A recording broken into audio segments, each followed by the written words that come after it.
Have you ever really uh, stopped to think about the absolute fundamentals, of your daily life? How do you mean? Well, like, where does the food on your plate actually come from? Or what's your smartphone truly made of? How do your lights even turn on? Ah, right. Yeah, for most of us, there's probably a bit of a gap there, isn't there? A surprising gap in understanding the basics. Exactly. Even though they underpin, well, everything. It's true. And in this age of, hyper-specialized knowledge, it's easy to feel a little bit lost. Totally. We see experts disagreeing on what seem like simple things. Remember all the back and forth on face masks during the pandemic? Oh, yeah. Don't remind me. Kind of makes you wonder how anyone's supposed to get a clear picture, right? How the world really operates. And that's exactly where Vaclav Smil comes in. His book, How the World Really Works, it really shines a light on this huge disconnect. It's a fantastic read. Consider this. Less than 1% of Americans are directly involved in actually producing food. Wow. Less than Wow. 1%. Yeah. Or, get this, in China, less than 1/4% of their entire population produces nearly 1 billion tons of steel every year. 1/4%. Yeah.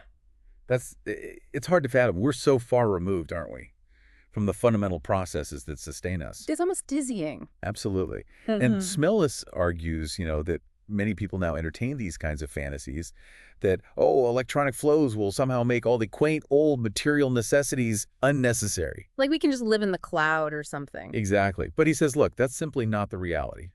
So our mission for this deep dive is really to cut through that noise. Right. We're drawing from Smel's very scientific perspective to reveal the fundamental realities, the things that govern our survival, our prosperity. And we're not here to predict the future or push some biased view. No, not at all.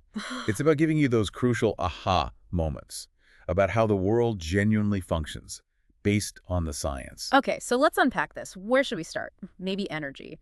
It feels like the invisible foundation of everything modern. Good place to start. Yeah. It's truly fundamental.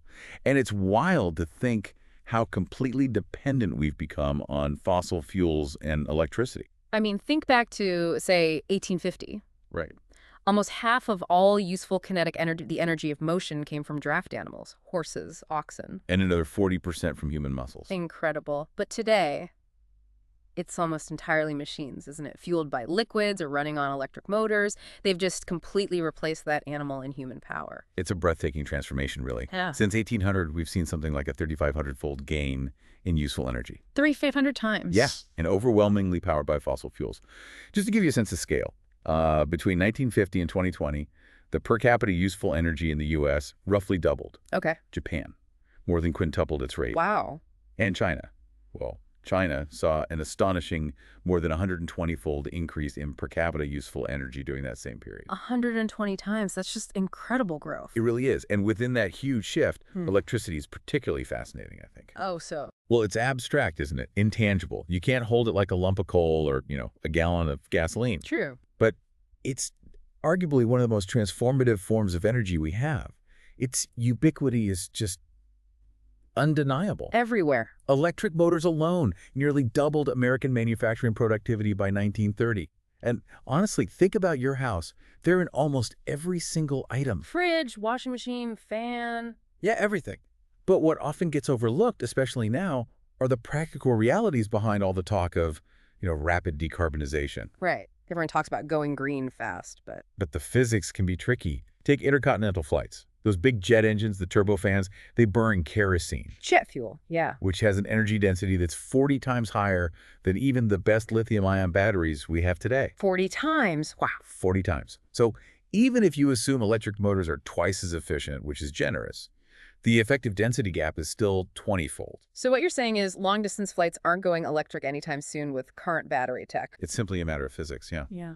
The energy just isn't packed tightly enough in batteries yet. The numbers really drive this home when you look at countries trying to transition. Germany's Energiewende, right? Their big energy transition. Exactly. They generate over 40% of their electricity from renewables now, which sounds great on the surface. Yeah, impressive number. But in 2 decades, their primary energy dependence, that's total energy, not just electricity, only dropped from 84% fossil fuels down to 78%. Only 6 percentage points in 20 years. Yep.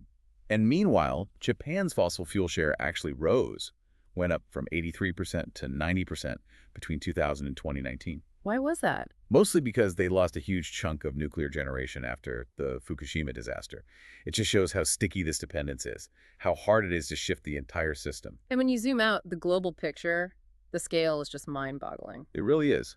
Annual global demand for fossil carbon, coal, oil, gas is over 10 billion tons. 10 billion tons. Just try to picture that mass. It's nearly 5 times more than the annual harvest of all staple grains combined. Rice, wheat, corn, all of it. 5 times the weight of all our main food crops, just in fossil carbon. Yeah, so trying to rapidly substitute something of that sheer volume, Right.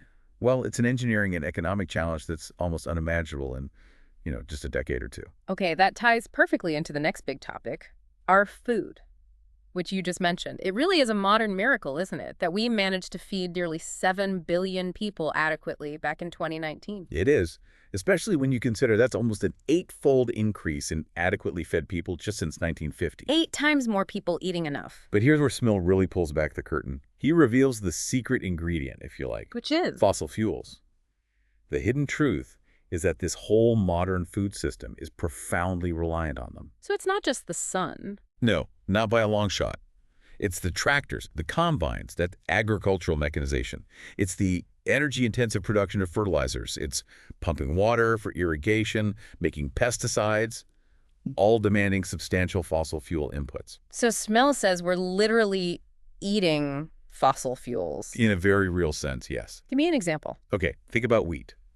Producing 1 kilogram of wheat out on the Great Plains takes less than 2 seconds of actual human labor now. 2 seconds. Incredible efficiency. It requires about 100 milliliters of diesel fuel equivalent, embedded energy. Okay, 100 milliliters of diesel for a kilo of wheat. Right. And then take that wheat and make bread. To get 1 kilogram of basic sourdough bread, you start with maybe 800 grams of whole wheat. Right. Which means there's about 210 to 250 milliliters of diesel fuel equivalent just embedded in its production. Quarter of a liter of diesel in my loaf of bread. Suddenly that artisan loaf seems different. Doesn't it? And for meat, the numbers are equally striking, sometimes more so. Producing 1 kilogram of edible chicken takes about 3 kilograms of grain corn as feed. Just the feed costs alone can translate to anywhere from 150 up to maybe 750 milliliters of diesel fuel per kilogram of edible meat. The overall total for chicken is often around 350 milliliters per kilo. Okay, so similar to bread, maybe a bit more. Yeah.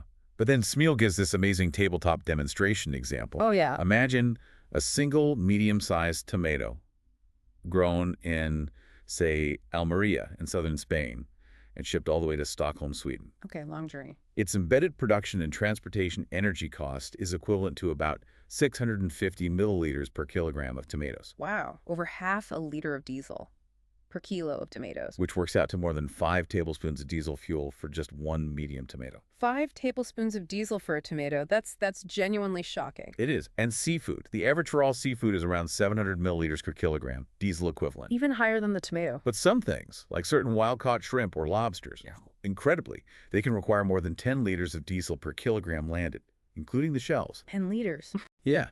So just think, 2 skewers of medium-sized wild shrimp might need half a liter, maybe even a whole liter of diesel fuel just to catch them. That completely changes how you look at a seafood platter, doesn't it? It really does. And this all points to a critical input, synthetic fertilizers. Nitrogen fertilizers, specifically. Exactly. They're derived from ammonia, which is made using the Haber-Bosch process, a very energy-intensive process, usually relying on natural gas. And how important are they? Fundamentally important.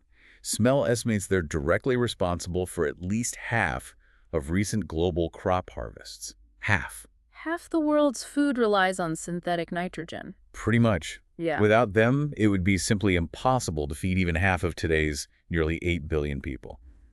So when we talk about the future of food, decoupling it from fossil fuels, it sounds incredibly difficult. It is. I mean, there are valiant efforts, sure. People are working on electrifying farm machinery, exploring alternative ways to synthesize ammonia that don't rely on fossil fuels. But Smil emphasizes these aren't quick fixes. They're not easy. The hard reality, he says, is that for decades to come, we will be eating transformed fossil fuels, be it as loaves of bread or as fishes. Wow. Okay, so energy, food, both deeply tied to fossil fuels. What about the actual stuff our world is made of, the material world? Yes. Another area where our focus might be a bit skewed. How so? Well, in our digital age, we often fixate on the latest electronic gadgets, right? Smartphones, apps, the cloud. The shiny new tech. But Smil makes this really compelling argument that these things are not the indispensable material foundations of modern civilization. Okay, so what is? He points to four often overlooked pillars that literally build our modern world, four key materials. The four pillars, all right, what are they? Pillar number one, ammonia. We just talked about that for fertilizer. Exactly. Its synthesis, that Haber-Bosch process, Smil calls it perhaps the most momentous technical advance in history. Why? Because it enabled the survival of huge populations by making widespread fertilizer production possible. It basically allowed us to feed billions more people. Foundational for food, then. What's pillar two? Steel. Just look around you. Steel is the most widely used metal on Earth. True. Cars, buildings, bridges. Cutlery, skyscrapers, pipelines, ships. It fundamentally shapes the look and function of modern civilization. The good news is the raw material, iron ore, is super abundant, over 300 years of reserves at current rates. But making it is energy intensive. Incredibly. Especially primary steelmaking using blast furnaces. That still produces more than double the amount of steel made from recycling scrap, and it requires huge amounts of energy, mostly from coal. Okay, ammonia, steel, pillar three. Concrete. Our cities, Smil says, are quite literally embodiments of concrete. Can't argue with that. Roads, buildings, dams. Its main component, cement, requires incredibly high temperatures to produce around 1,450 degrees Celsius, usually achieved by burning fossil fuels. And the scale of use. Mind-boggling. Yeah. Nearly 700 billion tons of concrete were in place globally just between 1990 and 2020. 700 billion tons. And that raises a big future issue. Durability. Concrete doesn't last forever. We're facing a huge coming burden of deterioration and renewal, especially in places like China that build incredibly rapidly. Okay, ammonia, steel, concrete. What's the fourth pillar? Plastics. Ah, yes. You've dictated. Absolutely. Their production growth is just staggering. From maybe 20,000 tons globally back in 1925 to 370 million tons in 2019. Million. Well, think about it. If you probably touch plastic many, many times a day, your phone, your chair, packaging, clothes. It's true. It's everywhere. They're lightweight, they're durable, versatile, but it's vital to remember they're derived directly from hydrocarbons, mostly from crude oil. So all four pillars, ammonia, steel, concrete, plastics, are heavily reliant on fossil fuels for their production. Fundamentally, yes. Either as a feedstock, like oil for plastics and natural gas for ammonia, or for the immense energy required, like coal for steel and fuel for cement kilns. And demand for these materials isn't going down. Not globally, no. It's still rising, particularly in lower-income countries that desperately need to build basic infrastructure, roads, hospitals, housing, grids. Right, they need to build their modern world. Exactly. And if those nations were to replicate, say, China's material growth in the past few decades, well, that would mean enormous increases globally, like a 15-fold rise for steel demand, maybe a 30-fold jump for plastics. The scale is just immense. Which leads to Smil's rather blunt conclusion on this. No AI, no apps, and no electronic messages will change that. Modern civilization remains fundamentally dependent on the fossil fuels used to produce these indispensable materials. That's a really powerful, sobering point. Okay, let's shift gears a bit. Globalization. It's a word we hear all the time, often talked about like it's this unstoppable force of nature. Yeah, like it's inevitable. But Smil argues, no, it's just another human construct. It's something we built, not some destiny. Okay, so how does he trace its development? It's fascinating, actually. He looks at it through distinct eras, each shaped by key technical capabilities. It starts with incipient globalization. Early days. Driven by? Sail power, mostly. This allowed for the first real long-range trade and cultural exchanges. Think about the Dutch Republic's golden age, like 1608 to 1672. Okay. The urban elites back then were already enjoying new global benefits, spices, fabrics, ideas. It showed up in their possessions. Smil mentions there were something like 3 million paintings done by families in Holland in the 1660s, a sign of wealth driven by global trade. Wow. Okay, so sail was the first phase. What came next? Then you get the steam and telegraph era. Yeah. Steam engine ships, trains made global connections much more predictable, less reliant on wind. Great. Regular schedule? And the telegraph. Well, that was the first truly global means of near-instant communication. Suddenly, information could cross oceans in minutes, not weeks. Game changer. Huge. And you had massive steamliners carrying over 2,000 passengers. That really enabled the rise of leisure travel for the first time. Okay, steam and telegraph. Then what? After 1900 or so, you see the diffusion of diesel engines, the beginning of flight, and crucially, Radio. Radio, right. Mass communication. Yeah, think about it. Within just a decade of radio's introduction, 60% of American families owned one. It connected people in a new way. Okay. Sail, steam telegraph, diesel flight radio. Which brings us to... The current intensive phase, the one that really took off after 1950. And Smil argues this was unlocked by four truly fundamental technical advances. four pillars of modern globalization, maybe. Maybe. First, incredibly powerful, efficient diesel engines. These were crucial for driving massive oil tankers, the VLCCs and ULCCs. Very large and ultra-large crude carriers. Exactly. Those behemoths boosted Middle Eastern oil shipments from just 50 megatons in 1950 to 850 megatons by 1972. And similar engines powered giant LNG tankers for natural gas. Okay, powerful diesel engines, number 2. Jetliners, specifically the revolutionary Boeing 747. The jumbo jet. First commercial flight in 1970. That's the one. And interestingly, it was actually conceived partly as a freighter. Its wide body was specifically designed to fit two standard shipping containers side by side. Connecting to the next point, maybe. Precisely. Number 3, containerization. The standard metal box. Malcolm McLean's brilliant innovation from 1957. Uniformly sized steel boxes that could be easily swapped between ships, trains, and trucks. It completely revolutionized intermodal transport. And allowed ships to get bigger and bigger. Massively bigger. The maximum capacity of container ships increased something like 12-fold just between 1973 and 2019. Now they carry over 23,000 standard containers on a single vessel. Incredible. Okay, diesel engines, jetliners, containers. What's the fourth advance? Microchips. The engine of the digital revolution. From vacuum tubes to silicon. Exactly. We went from massive failure-prone computers like ENIC, the one that weighed 30 tons and had nearly 18,000 vacuum tubes, Right. to transistors, then integrated circuits, culminating in Intel's pioneering microprocessor in 1969. And that, of course, led directly to personal computers, the internet, smartphones, the whole digital infrastructure that underpins modern communication and logistics. So those four things, powerful diesels, jets, containers, and ships, they built the hyper-connected world we live in now. That's Smil's argument, yes. Hmm. And the scale is huge.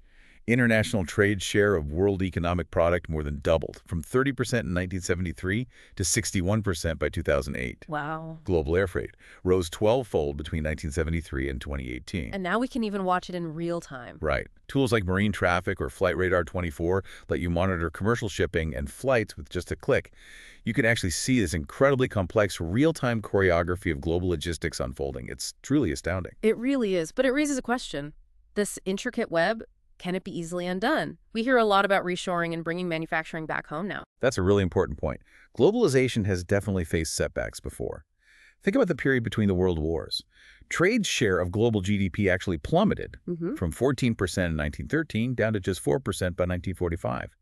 Wars, economic crises, they can disrupt things massively. So it's not irreversible. Not necessarily. And yes, the arguments for reshoring manufacturing to increase resilience, especially after the supply chain shocks from COVID-19, have definitely gained steam. But instant reversals just aren't practical. Think about the sheer efficiency and scale advantages built up in global manufacturing hubs, like Shenzhen in China. Unwinding decades of investment and specialized supply chains isn't like flicking a switch. It takes time, massive investment, and might lead to higher costs. So more complex than just deciding to make things at home again. Much more complex, yeah. The system has inertia. Okay, that makes sense. Let's shift focus again, maybe talk about how we perceive risks. It feels like there's a real paradox there. What do you mean? Well, on one hand, modern advancements have made life incredibly safer, haven't they? Better hygiene, vaccinations, safer cars. Lots of everyday dangers have drastically reduced. That's definitely true. Objectively, many aspects of life are far safer than they were, say, 50 or 100 years ago. But paradoxically, it feels like our perception of risk is often way off. It gets skewed by, as Smil puts it, the incessant and exaggerated reporting of rare or maybe novel threats. Absolutely. The availability heuristic. Right. We overestimate risks that are easily recalled or vividly reported, like plane crashes or shark attacks, even if statistically they're very rare. Yeah. And Smil has an interesting take on something like diet, all the conflicting advice about what's healthy. The dietary dilemmas. Yeah, he kind of cuts through the noise there. Instead of relying on often contradictory or unreliable nutrition studies, he suggests a simpler, more observational approach. Which is? Just look at populations with the longest life expectancies. Who lives the longest, and what do they generally eat? Okay, like Japan. Exactly. Japan's had the highest longevity pretty consistently since the 1980s. They reached 84.6 years in 2020. And interestingly, their diet has actually modernized quite a bit. It's not purely traditional anymore. Right. And who else? Spain? Spain is another good example. Around 83 years longevity in 2020. But their diet has become, as Smil says, substantially different from the traditional frugal, near-vegetarian Mediterranean diet of the past. Yet their cardiovascular mortality has kept falling. So it's not a simple eat exactly this formula. Not at all. And it leads Smil to pose this provocative question. Let's say switching to a much more restrictive diet, like replacing half your meat with tofu, might statistically gain you 1 extra year of life expectancy. Is that trade-off worth it to you? It's a complex personal calculation, not just a simple health directive. That's a really interesting way to frame it. Puts the individual choice back in focus. But how do we even begin to compare really different types of risks, like nuclear power versus driving a car? It's definitely difficult comparing apples and oranges sometimes. But Smil argues it can be done, at least roughly, to get some perspective. Okay, so take nuclear power. Lots of fear around that. Widespread fear, yes. But So points out that statistically, nuclear electricity generation has actually prevented a large number of premature deaths that would have occurred from the air pollution caused by burning fossil fuels instead. So by displacing coal and gas, it saved lives. That's the argument, based on air quality data. And overall, even when you factor in the risks from major accidents like Chernobyl and Fukushima, the data suggests nuclear power carries lower health risks per unit of energy generated compared to fossil fuels. Okay. What about everyday things versus, say, extreme sports? Right. Let's put some numbers on it. Based on fatalities per hour of exposure. Driving in the U.S., roughly 5 and 10 million fatalities per hour. Okay. Flying commercially.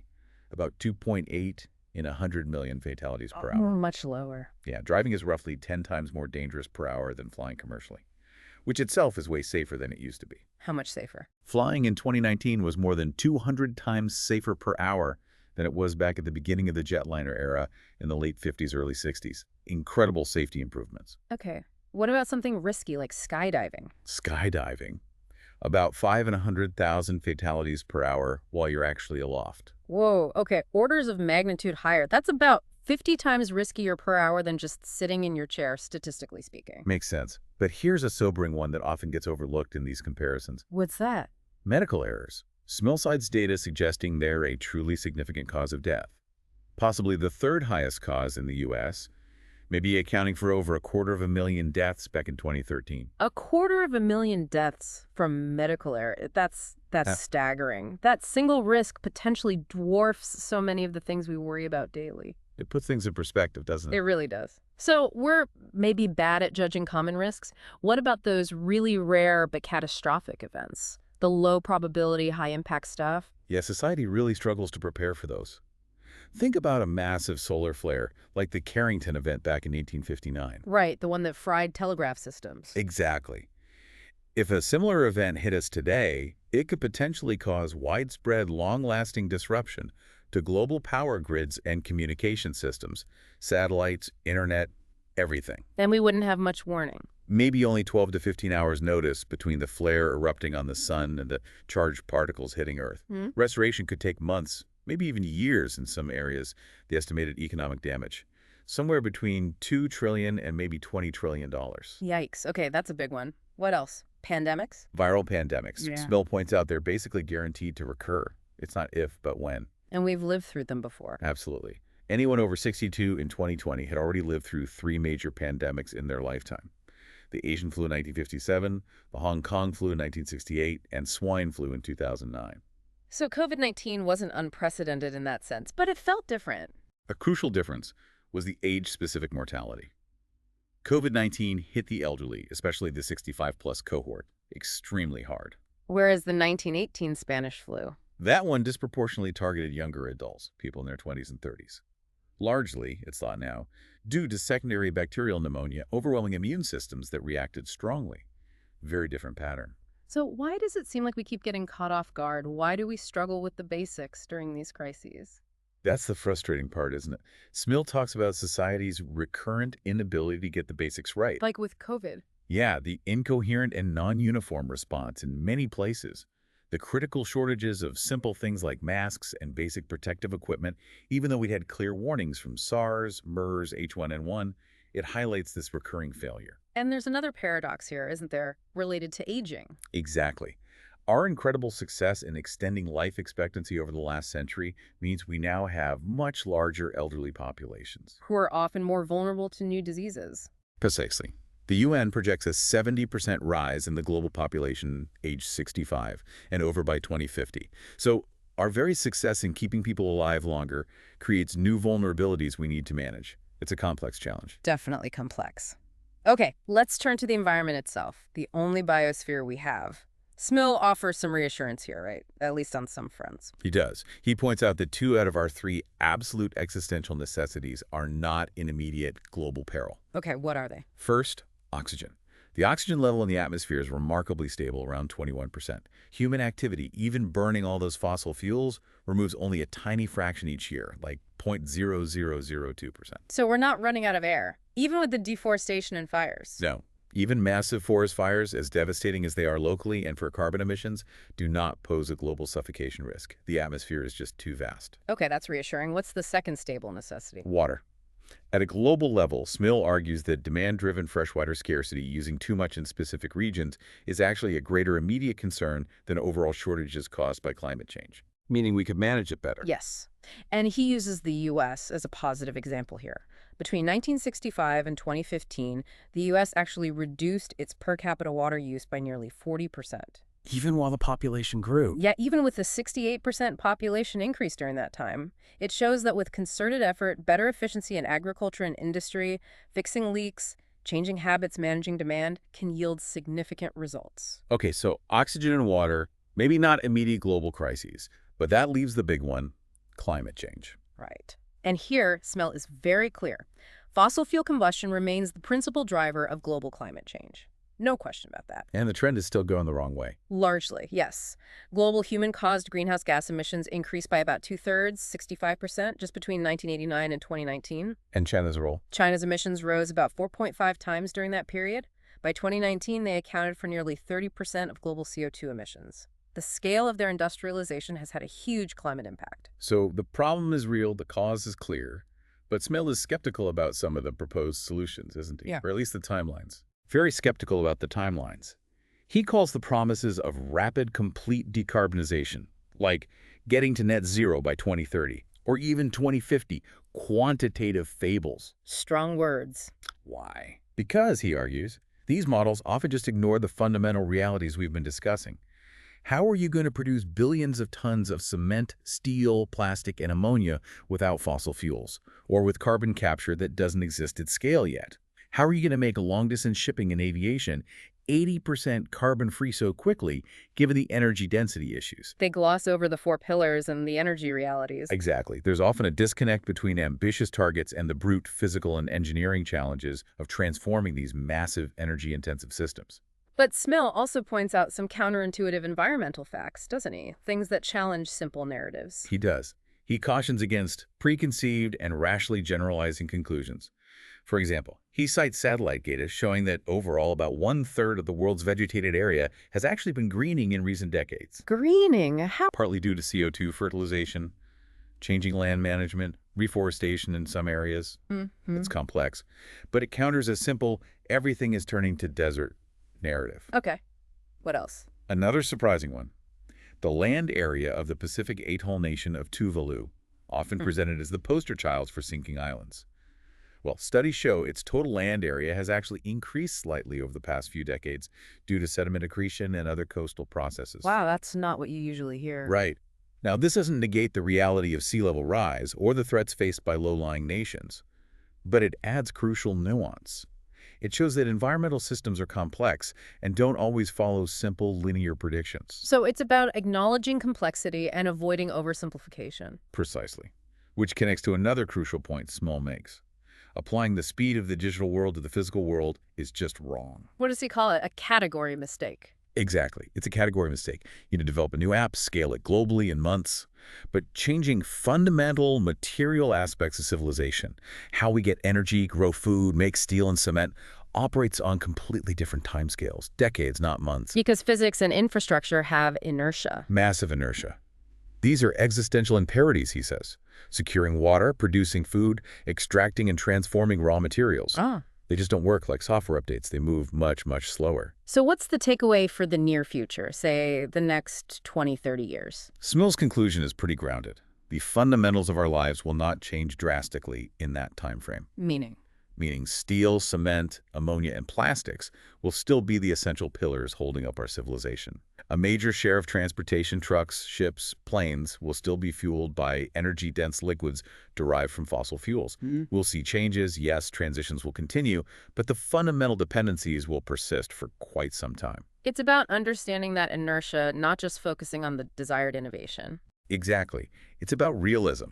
As Smil himself puts it, and I like this quote, "I am not a pessimist or an optimist. I am a scientist." Just dealing with the facts as they are. Right. Understanding how the world really works involves accepting this complex mixture of progress and setbacks. It means confronting both seemingly insurmountable difficulties, like decarbonizing steel or cement, and acknowledging the near miraculous advances we've already made, like feeding 8 billion people. It's a messy, complicated reality. It is. And the key thing is the future isn't set in stone. It's not predetermined, Smil says. It really depends on our actions.